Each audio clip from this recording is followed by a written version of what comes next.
কিছুক্ষণ আগে এখানে আসলে আপনারা দেখতে পাচ্ছেন জুনায়েদ আহমেদ পলক এবং আমরা দেখেছি আসলে যেই ছাত্রলীগের সাধারণ সম্পাদক ছিল, ঢাকা বিশ্ববিদ্যালয়ের ছাত্রলীগের সাধারণ সম্পাদক সৈকত এবং সাবেক সংসদের যিনি হুইপ ছিলেন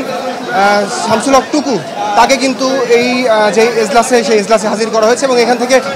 10 দিনের রিমান্ড চাবে আমরা যতটুকু এখানে আইনজীবীর মাধ্যমে কথা বলে জানতে পেরেছি এবং এখন পর্যন্ত আমরা যতটুকু এখানে জানতে পেরেছি 10 দিনের রিমান্ড চাওয়া হবে এবং মাত্র কিছুক্ষণ আগে এখানে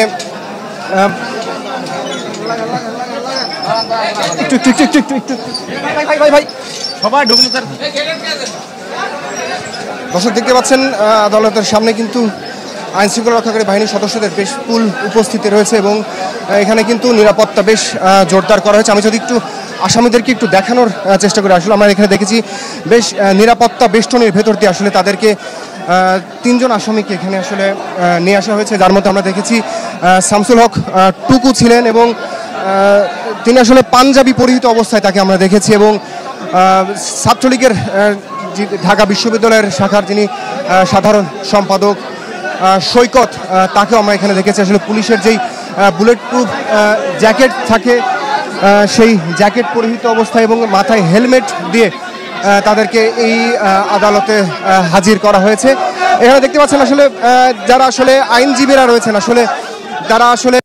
জুনায়েদ আহমেদ পলক এবং সাবেক যেই সরকারের প্রধানমন্ত্রী ছিল শেখ হাসিনা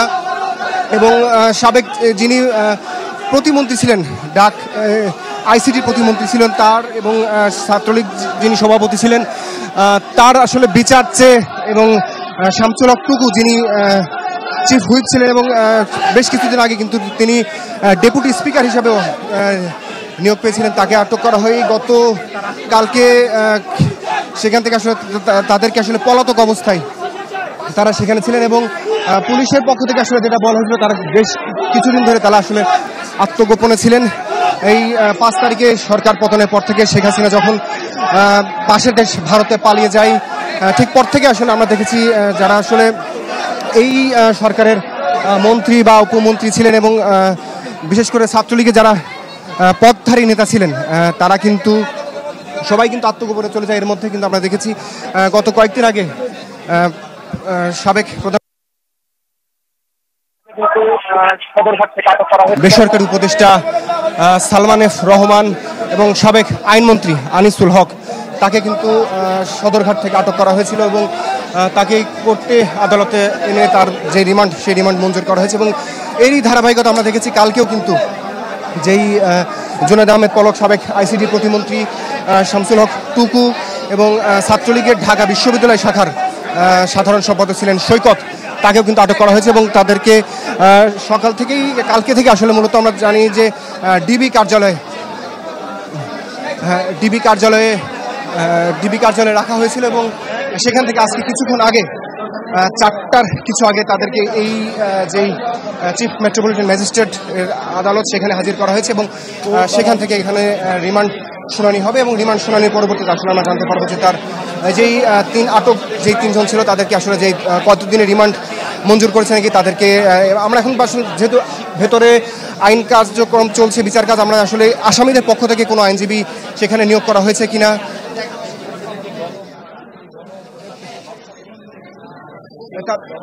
তাদেরকে যে গ্রেপ্তার করা হয়েছে তাদেরকে কিন্তু যে মামলা করা হয়েছিল যে যেই মামলা হয়েছিল সেই মামলাতে এই আজ এছাড়া যতটুকু উল্লেখ ছিল আমরা যতটুকু জানতে পারি একজন রিক্সা চালক যিনি পল্টনে সেই রিক্সা চালক হত্যা মামলায় তাদেরকে সেই রিক্সা চালকের স্ত্রী 19 তারিখে তিনি মারা গিয়েছিলেন এবং রবিবার 19 তারিখে আসলে যে রিক্সা চালক মারা যায় এবং 20 তারিখে তার সেই রিক্সা চালকের স্ত্রী বাদী হয়ে হত্যা মামলা দায়ের করেছিল। সেই মামলাতেই এখানে প্রথমে শামসুল হক টুকু এবং এর পরবর্তীতে জুনায়েদ আহমেদ পলক এবং ছাত্রলীগের যেই সাধারণ সম্পাদক ঢাকা বিশ্ববিদ্যালয় শাখার সৈকত, তাদেরকে কিন্তু গ্রেপ্তার করা হয় এবং গ্রেপ্তারের পরেই কিন্তু তাদেরকে এই chief metropolitan magistrate Mohammad Rashidul Alam যার আদালতে কিছুক্ষণ আগে নিয়ে আসা হয়েছে এবং এখানে তাদের রিমান্ড শুনানি চলছে। তো কিছুক্ষণের মধ্যে হয়তো রিমান্ড শুনানি শেষ হবে এবং তার পরবর্তীতে এই যেই হত্যা মামলার আইনজীবী সেই আইনজীবী হয়তো আমাদেরকে ব্রিফ করবেন। তারা যেহেতু 10 দিনের রিমান্ড চেয়েছে সেই তাদের চাওয়ার পরিপ্রেক্ষিতে রশিদুল আলম, যিনি চিফ মেট্রোপলিটন ম্যাজিস্ট্রেট আদালতের বিচারক ম্যাজিস্ট্রেট, তিনি আসলে আমাদেরকে বলতে পারবেন, তার মাধ্যমে আসলে আমরা জানতে পারবো, এবং যিনি আইনজীবী আছেন তিনি আমাদের হয়তো ব্রিফ করতে পারবেন যে তাদের আসলে কতদিনের রিমান্ড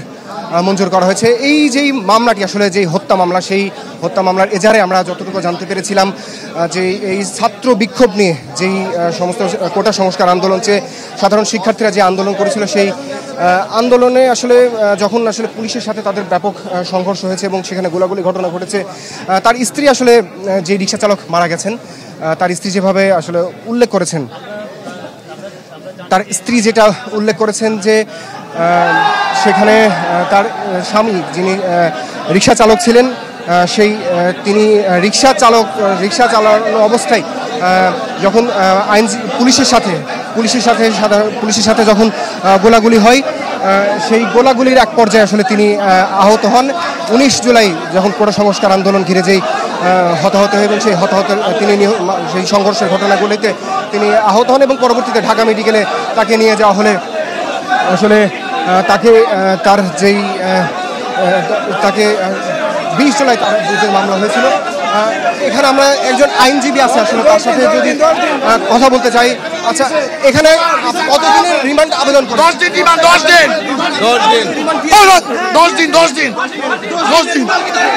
আইনজীবী আছেন, তার মধ্যে আমরা জানতে পেরেছি যে তাদের 10 দিনের রিমান্ড আবেদন ছিল, এবং সেই আবেদনের পরিপ্রেক্ষিতে 10 দিনের রিমান্ড মঞ্জুর করেছে। আমরা আসলে এখানে যিনি আইনজীবী রয়েছেন, সেই আইনজীবীর মাধ্যমে আমরা আমাদেরকে যতটুকু জানিয়েছে ততটুকু আমাদেরকে জানালাম। এর পরবর্তীতে আসলে আইনজীবীরা বের হয়ে যাচ্ছেন। এর পরবর্তীতে আমরা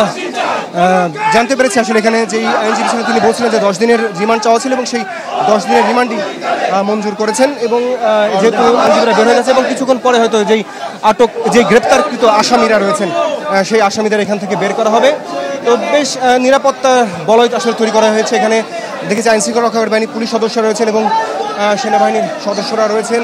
এবং নিচে আমরা দেখেছি আর্ম পুলিশ ব্যাটালিয়নের সদস্যরা রয়েছেন, আসলে যারা একটি নিরাপত্তা বলয় তৈরি করে সেই সমস্ত যেই 3 জন গ্রেপ্তারকৃত আসামি তাদেরকে এখান থেকে আর কিছুক্ষণের মধ্যে আসলে বের করে নিয়ে যাবে। দর্শক, আসলে যেমনটি আমি আগে বলছিলাম যে কোটা সংস্কার আন্দোলন ঘিরে যেই সহিংসতা হয়েছে 19 জুলাই, সেই সহিংসতায় প্রাণ হারিয়েছেন একজন রিক্সা চালক। সেই রিক্সা চালকের স্ত্রী আসলে তার পরের দিন অর্থাৎ 20 জুলাই বেশ কয়েকজনের নাম উল্লেখ করে এবং অজ্ঞাত আসামিদেরকে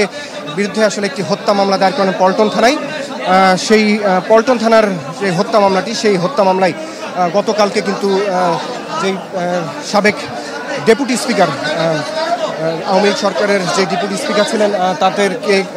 তাকে এবং সাবেক আইসিটি প্রতিমন্ত্রী জুনায়েদ আহমেদ পলক তাকে করেছে। আমরা যদি একটু কথা বলি আইনজীবীর সাথে, সে দেশের ইন্টারনেট বন্ধ করে এই হত্যাকাণ্ডকে ধামাচাপা দেওয়ার জন্য, হত্যাকে ধামাচাপা দেওয়ার জন্য ইন্টারনেট বন্ধ করে দিয়েছে। এই জন্য আমরা সুষ্ঠু বিচার চাই, ফাঁসি চাই, ফাঁসি চাই। তারা বলছিলেন যে এখানে যে জুনায়েদ আহমেদ পলক সাবেক আইসিটি প্রতিমন্ত্রী, তিনি আসলে এই যে হত্যাকাণ্ডটি ঘটেছে সেই হত্যাকাণ্ডের এটা বিষয়গুলোকে ধামাচাপা দেওয়ার জন্য তিনি ইন্টারনেট সেবা বন্ধ করে দিয়েছিলেন, মোবাইল ইন্টারনেট বন্ধ করা ছিল, ব্রডব্যান্ড সংযোগগুলো বন্ধ করা ছিল, যার কারণে তারা যেই সাবেক প্রতিমন্ত্রী, আইসিটি প্রতিমন্ত্রী এবং যিনি ডেপুটি স্পিকার শামসুল হক টুকু এবং ছাত্রলীগের যেই সাধারণ সম্পাদক ঢাকা বিশ্ববিদ্যালয় শাখার সৈকত, তাদের আসলে ফাঁসি দাবি করছেন। যদি একটি আইনি প্রক্রিয়া, এখানে 10 দিনের রিমান্ড মঞ্জুর করা হয়েছে, এবং তাদেরকে রিমান্ডে নিয়ে জিজ্ঞাসাবাদ করা হবে যে এই যেই হত্যাকাণ্ডটি সংঘটিত হয়েছিল সেখানে আসলে তারা ছাড়াও আসলে কারা কারা দায়ী রয়েছেন, এবং এই যেই মামলাটি, সেই মামলাটি বিষয়ে আসলে পুরোপুরি তাদের কাছে জিজ্ঞাসাবাদ করা হবে, এবং রিমান্ড শেষে আসলে তাদেরকে আবার আদালতে হাজির করা হবে, এবং একটি মামলার প্রক্রিয়া আসলে শুরু হয়েছে। তো আমরা আসলে যতটুকু জানতে পেরেছি আর কিছুক্ষণের মধ্যে হয়তো এই যেই 3 জন আসামি ছিলেন এখানে,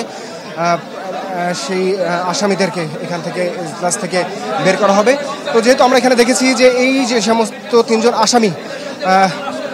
সাবেক আইসিটি প্রতিমন্ত্রী এবং তার আগে চিফ হুইপ, এবং তিনি সাবেক ডেপুটি স্পিকারও ছিলেন, এবং ছাত্রলীগের সাধারণ সম্পাদক ঢাকা বিশ্ববিদ্যালয় শাখার। এখানে আসলে আইনজীবীরা আসলে বলছিলেন যে যেই ছাত্রলীগ আসলে যেই তাদের যে শান্তিপূর্ণ আন্দোলন ছিল, সেই আন্দোলনের তাদের যে সাধারণ শিক্ষার্থীরা, সেই শিক্ষার্থীদের উপর যে অমানসিক নির্যাতন করেছেন, সেই তারা আসলে শত শত শিক্ষার্থীদেরকে তারা হত্যা করেছেন, তাদেরকে আহত করেছেন। এই যেই সৈকত, তার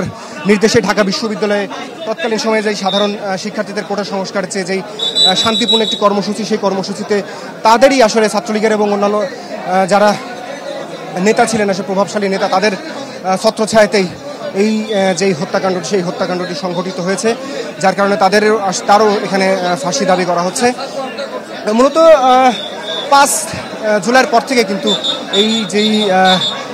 গত আওয়ামী লীগ সরকারের প্রেক্ষাপটটি কিন্তু পুরোপুরি পরিবর্তন হয়ে যায়। এখানে যারা ক্ষমতাশীল আসলে প্রভাবশালী মন্ত্রী ছিলেন, প্রভাবশালী মন্ত্রী ছিলেন, তারা কিন্তু সবাই আটক হতে থাকেন। দর্শক দেখতে পাচ্ছেন এখানে আসামিদেরকে বের করে নিয়ে যাওয়া হচ্ছে।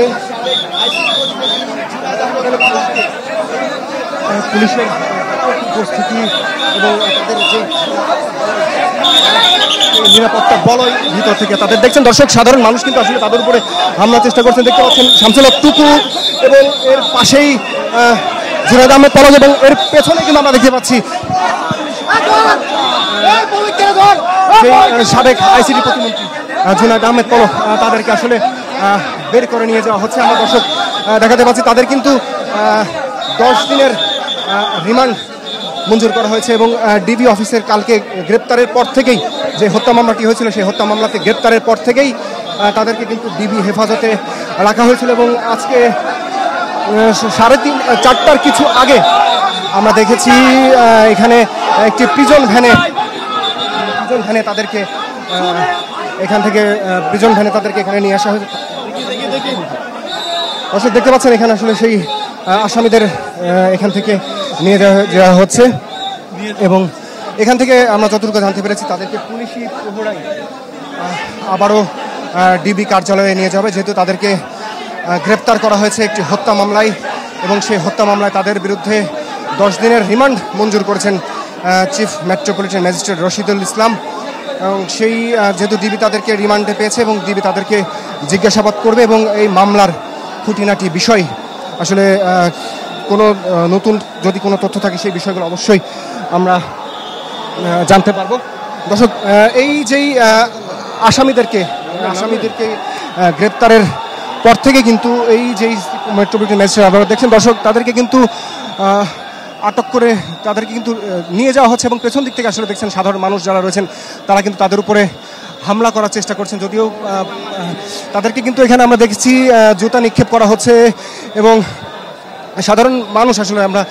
তাদের প্রতি যে পরিমাণ ক্ষিপ্ত আসলে তাদের আচরণে আসলে সেই বিষয়টা আসলে পুরোপুরি পরিষ্কার। তো দর্শক, এখন পর্যন্ত আমরা যতটুকু তথ্য আসলে এখান থেকে পেয়েছি যে যেই সাবেক ডেপুটি স্পিকার শামসুল হক টুকু, আইসিটি প্রতিমন্ত্রী